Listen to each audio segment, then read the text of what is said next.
Hi everyone, my name is Marjorie and welcome to my channel. I appreciate you stopping by and joining me in this day of crafting. For today, I am participating in the Oops, I Did It Again, hosted by these beautiful ladies. The link to the playlist will be in my description box, so please go check it out. And if you're coming from one of these ladies' channels, I appreciate you stopping by. Hopefully you'll like what you see, and if you do, click the like button, subscribe, and leave me a comment. So this is actually a craft that I did last year for the 4th of July. I had made a like a home sweet home sign, and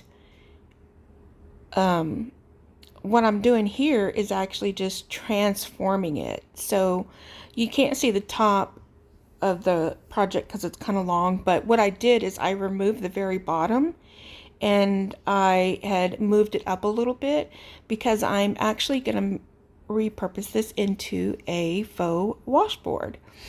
So I have about 10 of these 1-gallon paint stir sticks that I cut. I think I cut them down to about 8 inches or something like that. I can't remember. But I have this chalk paint from Waverly in the color Elephant. Now I've had this for a little while and haven't used it, so it really did need a good mixing. But I didn't do a really good mixing. I just did it for just a little bit. So, and you can't really see here in the picture, but as I was brushing it on, some of the darker gray, the black that wasn't mixed in well, was on there, and it kind of, spread out onto the paint stir sticks like that, and I really liked it. So what I'm doing here is doing my faux galvanized look, and I went in with a lighter gray. It's called fog gray. And I apologize, I don't remember the maker of the paint. But the next color that I use after this one, it's a little bit darker, and it's actually a metallic gray. And I'm sorry, you couldn't really tell with the glare, but it's a metallic gray. And I thought everything blended in really well. I just did a coat of each one, and I didn't have to go back and add different layers and stuff on it, but I think it turned out really good. So I did just paint the tops and the sides and all the edges. I just did not paint the back because I was really making this for me, and so I didn't really need to paint it. So I kept it as is. So here I cut a piece of foam board down to size. And this is where I had my home sweet home sign on it. And I'm just replacing that. And I'm using this foam board. Like I said, I cut it down to size. And there's like a little gap at the bottom. And I fixed that later, but you'll see. So I took this Dollar Tree wall decor, and it says faith can move mountains, and I just cut it in half to make it fit nicely into this sign. And the little sign, the little piece off the S was a little too long, so I cut that off. Then I go back and I have these greenery rub-ons, and I've had these for a while, but I haven't really used them, but I just really love them, so I thought this would be a perfect time for me to use them. And I just take some of these little small cluster leaves, and I go over, I put those one in each corner. Now I'm just here using my little Mod Podge little squeegee tool and using it to actually rub on to use for the I'm all tongue-tied, I'm sorry. I used it to rub the transfer on And I'm just going to repeat the processes in the four corners, like I said. And then I do take a couple of the long pieces of greenery and I put that in the middle, and you'll see that here in just a minute. And I really do like how everything turned out. So here I start gluing the stir sticks in, and I'm just laying one right up under the other one. So the very top one I put at an angle so I can continue to do that all the way down. I did have to cut one additional piece down to size and paint because 10 wasn't enough. So somehow when I measured it out to begin with, it was enough, but when I started gluing everything down, it wasn't. So that was just an easy fix. So I actually kind of glue everything in on the front side first. And then what I do is I actually go on the back and turn it over and add more hot glue to keep everything in place.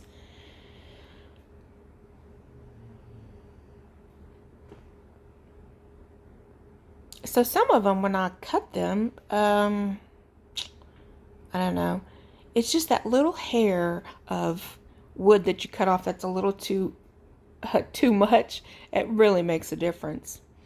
So here I'm taking some of that jute cord from Walmart. It comes in a big roll for like $3.50. And anyways, I just kind of wrap it around the entire frame here, and that was to cover up my little gap. And I think it turned out great. I mean, it's not that noticeable, and if it is, I mean, it blends right in. I did burn the edges first though, so that was one tip. So for my second DIY, I actually made this Easter faux book last year, and I'm still gonna keep it as a faux book, but I'm gonna do it a little bit different. So I found this faux leather in white at the Dollar Tree, and I really liked it, and so I'm going to use some of that. And then I have this apple barrel paint in the color khaki, and I give the middle portion a couple of good coats of that khaki. And then what I do is I use the faux leather on the top and the bottom portion of the book. So I've already lined the bottom portion already, but here I'm just taking a piece and measuring it out for the top portion. I really didn't know how I was going to do this, but at the time this seemed good for me. So if you do recreate this, or if you've done it before, I don't know, maybe you have a better way of doing it than I did. And I will say my rotary cutter from the Dollar Tree cut that faux leather really well. So here I just glue the long sides down, and then I'll go back and I cut the edges where it's bending. So I cut those in all four corners so I can manipulate the leather piece more.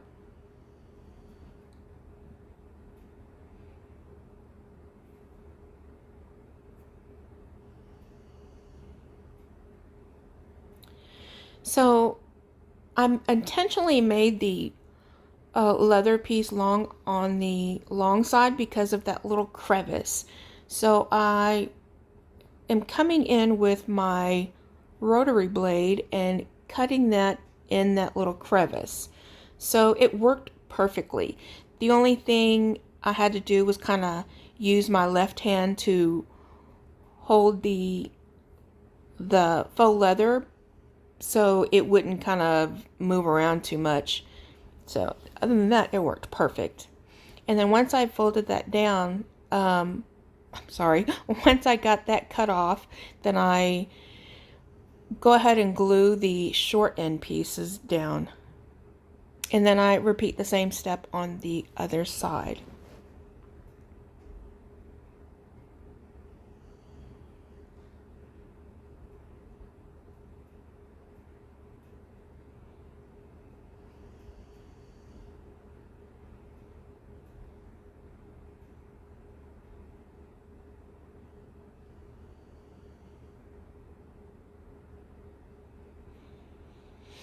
So after I have that glued down, then I go ahead and glue the short side pieces down after I trim it kind of to match the length of the long sides. And everything turns out nice and tidy. There was a couple of the little edges that still seemed to be a little bit longer, so I just go back and clean that up with my scissors and my rotary cutter, and again, everything turned out really great. Now, I will say that I did find the same faux leather. They had it in a navy blue, they had it in black, and then they had it in a brown. It was kind of like a medium brown. It wasn't a really dark brown, but I only got it in black and white. So here I have this little sticker book that I had got from Hobby Lobby a couple years ago, and it's just all different religious sayings or scriptures and everything in there. So I decided to take a few of the stickers and just decorate the faux book with it. This was actually, I think it's normally, I want to say it was normally $3.99, but I got it when the stickers were like half off or something. So, but like I said, I mean, there's a bunch of different stickers, and it's all on clear. It's all on the clear sticker, so it's perfect for this. It's perfect for those that do journaling or anything like that. So once I have all those little stickers on there, then I take this ribbon. It's like a 1-inch ribbon from Walmart from the Christmas time, and I just measure it out to wrap around one side, and I just tack it down with a little bit of hot glue. And then of course I just go back and create a little simple bow that I attach to the top.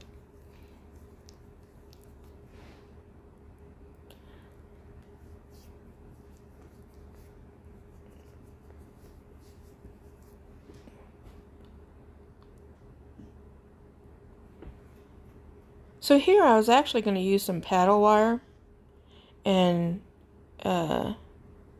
stitch my, or tie my bow down with, but I decided against it. I actually had some clear zip ties, and that's what I actually used on these, and it worked perfect because I was able to just tuck the head in from the zip tie under the bow and glue it to the top of the faux books, and you can't even see it.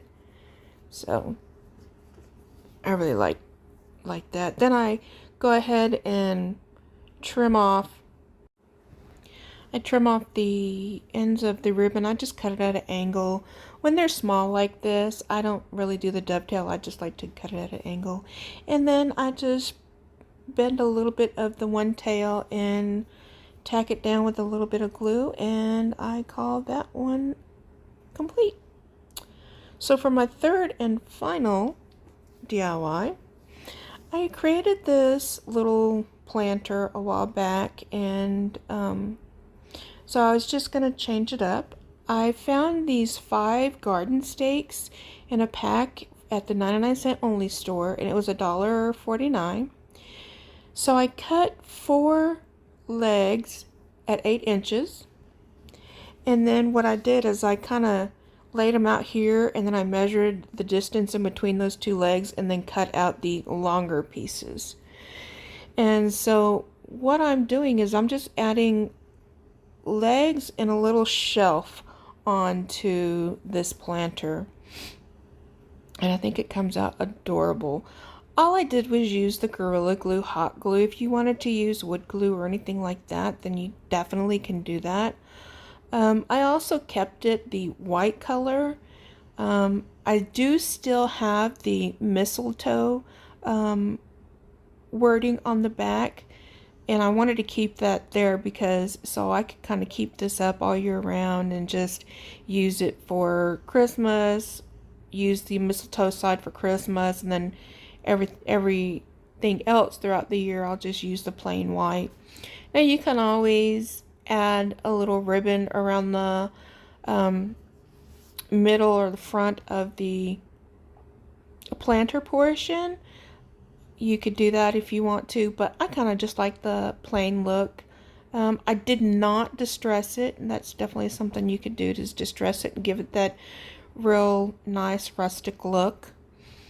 I will say that these legs aren't a perfect square, so you gotta, like, there's one part that's a little bit longer than the other part, and so you gotta make sure that when you're gluing your legs on there together, or that they're all going the same direction. So here I just take and glue the 2 legs down. No, the 4 legs, because I already did the other 2.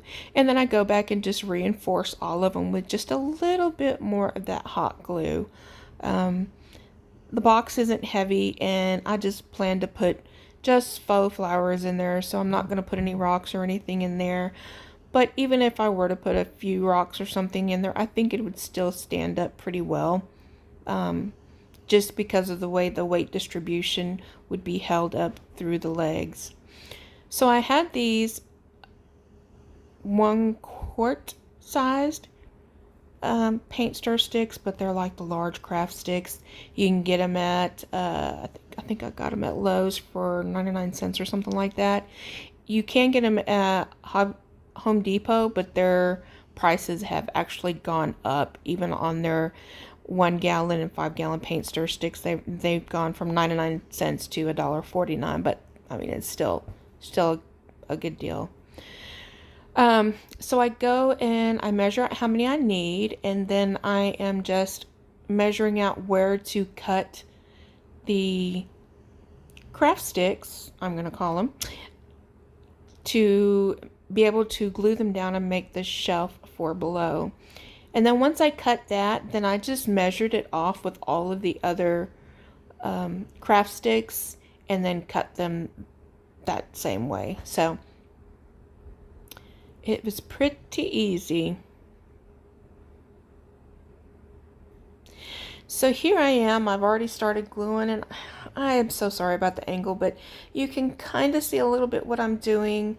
I'm just adding hot glue to the 2 long portions, and then just adding the